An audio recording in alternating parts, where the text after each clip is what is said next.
नमस्ते एंड जय हिंद। आखिरकार शनिवार का रोज बीत गया। वो शनिवार जो मेरी जिंदगी का सबसे अहम दिन बन गया, क्योंकि मैंने पियाली को अपनी आंखों के सामने महसूस किया। मैंने पियाली की आवाज अपने कानों तक पहुंचना महसूस किया। मैंने उसके पलकों को झपकते हुए देखा। मैंने उसके होठों को मुस्कुराते हुए देखा। ये शनिवार एक सुखद अनुभव मेरे लिए लेके आया था, और साथ ही साथ एक खराब खबर भी मेरे लिए लेकर आया था कि जो 2 दिन मुझे अपने प्यार के साथ मिलने वाले थे, अभी सिर्फ मुझे एक दिन मिलेगा, और वो था सिर्फ सैटरडे। क्योंकि संडेज को ऑफिशियली छुट्टी डिक्लेयर कर दी थी हमारे सेंटर हेड ने। फिर भी मैं खुश था, क्योंकि एक दिन भी मेरे लिए वो 100 साल के बराबर था। पर मेरी खुशी पे ग्रहण लगने वाला था, या यूं कह लूं कि मैं खुद ही अपनी खुशी का दुश्मन बनने वाला था। क्या थी ये खुशी, और क्यों मैं अपनी ही खुशी का दुश्मन बनने वाला था? क्या होने वाला था मेरे साथ, और कौन आने वाला था मेरे बैच में? इन सब सवालों के जवाब दूंगा। अब बने रहिए, देखते रहिए।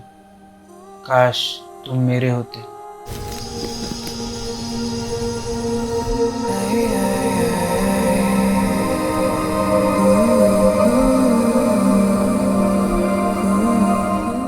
एक हसीन लड़की की एंट्री। 26 सितंबर 2009।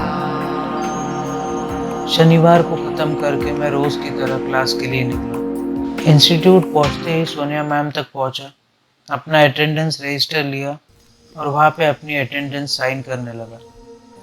साइन करते करते सोचा कि एक बार देख लूं कि 7th बैच में पियाली आई है या नहीं। तो मैंने हल्के से 7th बैच के रजिस्टर में झांक के देखा।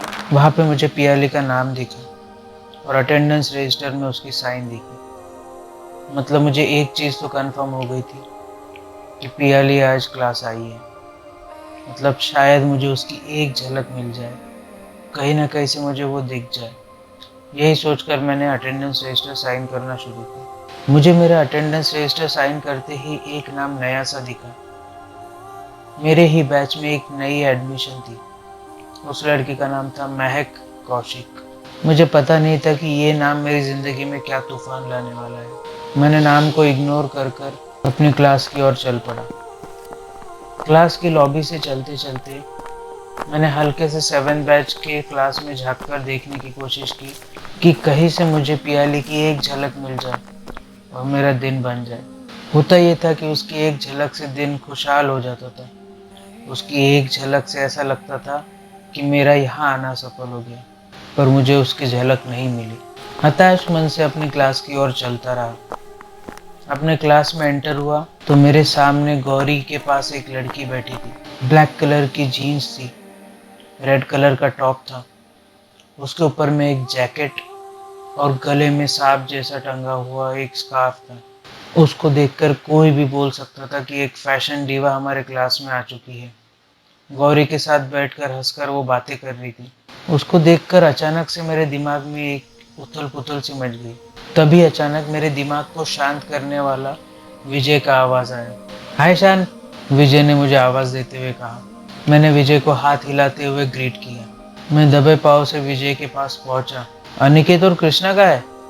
मैंने विजय से तुरंत पूछा। वो लोग शायद वॉशरूम गए हैं, विजय ने मुझे जवाब दिया। दोनों एक साथ वॉशरूम गए? मैंने मजाकिया लहजे में पूछा। हम दोनों ने एक दूसरे को हाई फाई दिया, क्योंकि हम लोग समझ गए थे कि क्या जोक मारा गया था। तभी पीछे से अनिकेत आया और मेरी पीठ पर हाथ रख गया। मुझे पता नहीं था कि मेरा जोक अनिकेत ने सुन लिया। तब मैंने अनिकेत के कान में धीरे से पूछा, भाई ये हॉट सी लड़की कौन है? भाई तू थोड़ा सा रेस्ट कर, तू कमिटेड है पियाली के लिए, तू इधर उधर मत देख, अनिकेत ने मुझे समझाते हुए कहा। यार हाँ, मैं तो तुम्हारे लिए पूछ रहा था, मैंने भी अपना एक्सप्लेनेशन देते हुए अनिकेत से कहा। न्यू एडमिशन है, ऑब्वियसली मैं ज़्यादा कुछ जानता नहीं, मैंने उससे बात नहीं की है अभी तक, अनिकेत ने मुझे समझाते हुए कहा। थोड़ी बहुत बातचीत के बाद हम लोग अपनी अपनी चेयर पे जाके बैठ गए। तभी कुछ देर बाद मुझे पता चला कि सैबी उसके पीछे है। सैबी को वो पसंद आ गई थी, ऐसे ही जैसे पियाली मुझे पसंद आ गई थी। उसको लव एट फर्स्ट साइट कह लीजिए या कुछ भी। हम लोग एक ग्रुप बनाकर आपस में बातें कर रहे थे। तभी सैबी ने मुझसे पूछा, यार शान, तुमको मालूम है इसका नाम क्या है? मैंने हाँ में जवाब देते हुए उसका नाम बताया। इससे बात करनी है यार, सैबी ने डेस्परेट होके कहा। हाँ तो जाओ बात करो, मैंने सीधा जवाब देते हुए कहा। सैबी बहुत जलन महसूस कर रहा था क्योंकि महक रोहन से बहुत ज्यादा बातें कर रही थी। वैसे तो रोहन भी कमिटेड था, पर ये सिर्फ मुझे पता था, सैबी को नहीं। सैबी का जलना लाजमी था। सैबी को जलन हो रही थी, तभी सैबी ने मुझसे कहा, ये महक से इतना क्या बातें कर रहा है यार? सैबी ने इरिटेट होते हुए कहा, भाई वो बातें कर रहा है क्योंकि उसमें गट्स है, तुम नहीं कर रहे हो क्योंकि तुम्हारे में नहीं है। मैंने सिंपल जवाब देते हुए सैबी को प्रोवोक किया। भाई मैं अपने पुराने कॉलेज में स्टड हुआ करता था, मैं अभी जाके उससे बात करके दिखाता हूँ। सैबी ने गुस्से में जवाब दिया और वो चल पड़ा महक की तरफ। सैबी महक से कुछ बातचीत कर रहा था जो हम तक नहीं पहुंच रही थी। अब मुझे सुनना था कि सैबी ऐसा क्या बात कर रहा है महक से जिसकी वजह से वो मुझे गलत साबित करने वाला था। मैंने कोशिश की सुनने की, पर सुनाई नहीं दे रहा था क्योंकि हम लोग दूर बैठे थे। इसीलिए मैं अपने चेयर से उठा और गौरी के बाजू में जाके बैठ गया। गौरी मेरे लिए एक छोटी बहन की तरह थी, बहुत ही क्यूट, बहुत ही बबली, बहुत ही जॉली नेचर की छोटी सी लड़की थी। सबसे छोटी थी इसलिए उसको प्यार भी ज्यादा मिलता था। उसको ज्यादा डिस्क्राइब करना ठीक नहीं है क्योंकि उसका डिस्क्रिप्शन देना मतलब सूरज को आईना दिखाने जैसा होगा। मैं गौरी से बातचीत करता रहा और सैबी की बातें सुनता रहा। हाय आई एम सैबी, सैबी ने हाथ बढ़ाते हुए कहा। हाय आई एम महक, महक ने जवाब देते हुए कहा। मुझे 3D एनिमेशन का काफ़ी नॉलेज है, मुझे 2D में इतना इंटरेस्ट नहीं है, इसलिए मैं 2D थोड़ा सा लाइटली लेता हूँ। मैं एक कैजुअल कन्वर्सेशन शुरू करने की कोशिश की थी। हाँ मुझे भी 3D में बहुत इंटरेस्ट है, मुझे भी 3D काफ़ी पसंद है, इसलिए मैंने एनिमेशन ज्वाइन किया, महक ने जवाब देते हुए कहा।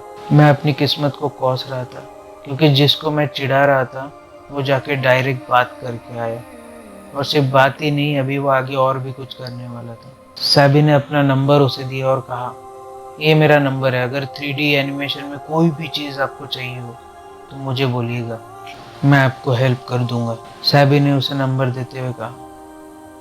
महक ने भी अपने मोबाइल में नंबर फीड कर लिया और मोबाइल अंदर रख लिया। थैंक यू बोल के सैबी वहां से आकर मुझे अपनी सीट से उठाकर लेकर चले गया।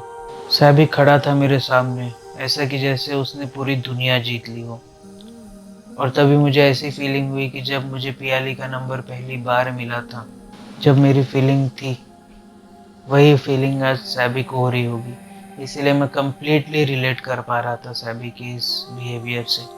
तभी सैबी के सपनों के महल को तोड़ने के लिए एक आवाज़ आई।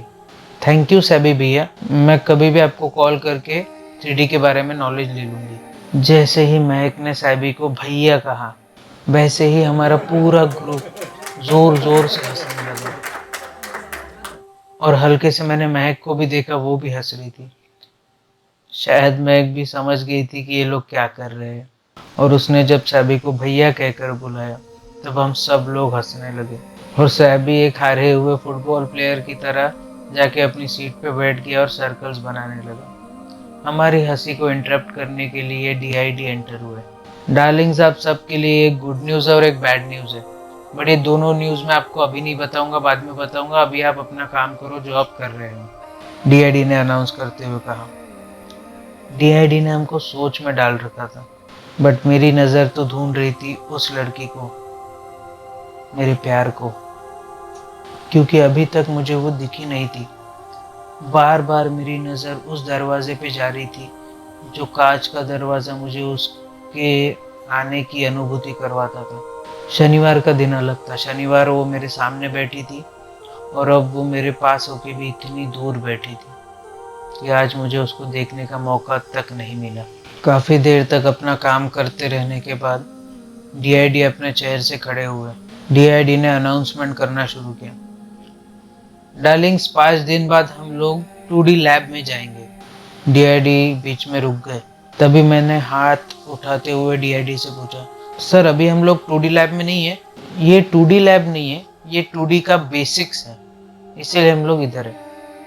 अब आपको 2D लैब ले जाया जाएगा, वहाँ पे आपको लाइट बॉक्स पे सब चीज़ें सिखाई जाएगी, DID ने एक्सप्लेन करते हुए कहा और मुझे बैठने का इशारा किया। तो 2D लैब में मैं आप सबको 22 असाइनमेंट्स दूंगा। गुड न्यूज़ ये है कि ये 22 असाइनमेंट्स करने के लिए आपके पास में समय होगा, और बैड न्यूज़ ये है कि जो ये असाइनमेंट्स नहीं कर पाएगा उसे मैं 3D लैब में जाने की अनुमति नहीं दूंगा, मतलब उसको मैं प्रमोशन नहीं दूंगा। DID ने सार्कास्टिक स्माइल देते हुए कहा, मतलब अगर मैं 2D असाइनमेंट्स कंप्लीट नहीं करूं तो मैं 3D लैब में जा नहीं पाऊंगा, उस लैब में जिस लैब में पियाली भी बैठती है। मैं चाहता था कि उस पीसी पे बैठूं जिस पीसी पर पियाली बैठी है। मैं चाहता था उस माउस को अपने हाथ में लूं जिस माउस पे पियाली ने कितने महीनों तक काम किया होगा। ये सब चीजें सोच रहा था, तभी DID ने और एक चीज बोली, और इन सब चीजों को मॉनिटर करने के लिए मैं हायर करूंगा एक क्लास मॉनिटर, और वो क्लास मॉनिटर कौन होगा ये मैं आपको बताऊंगा।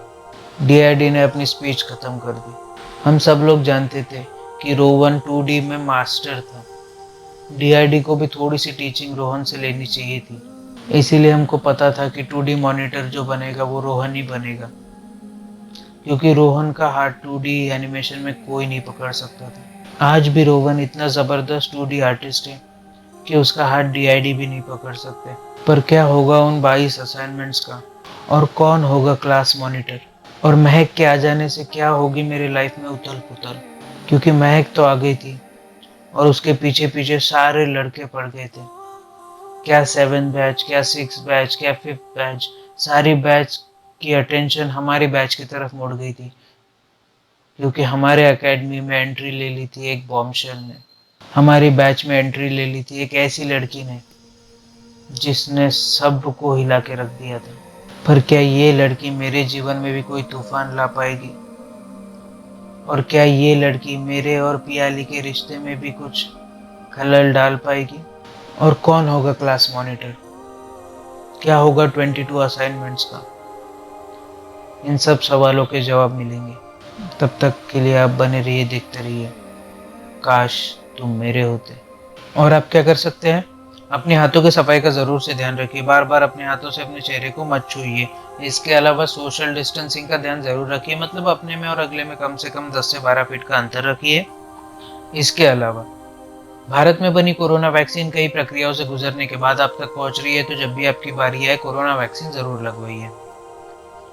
इसके अलावा जब भी आप घर से बाहर निकले अपने चेहरे को फेस मास्क से कवर करना ना भूलिए, इससे आप खुद की भी रक्षा कर पाएंगे और औरों की भी रक्षा कर पाएंगे।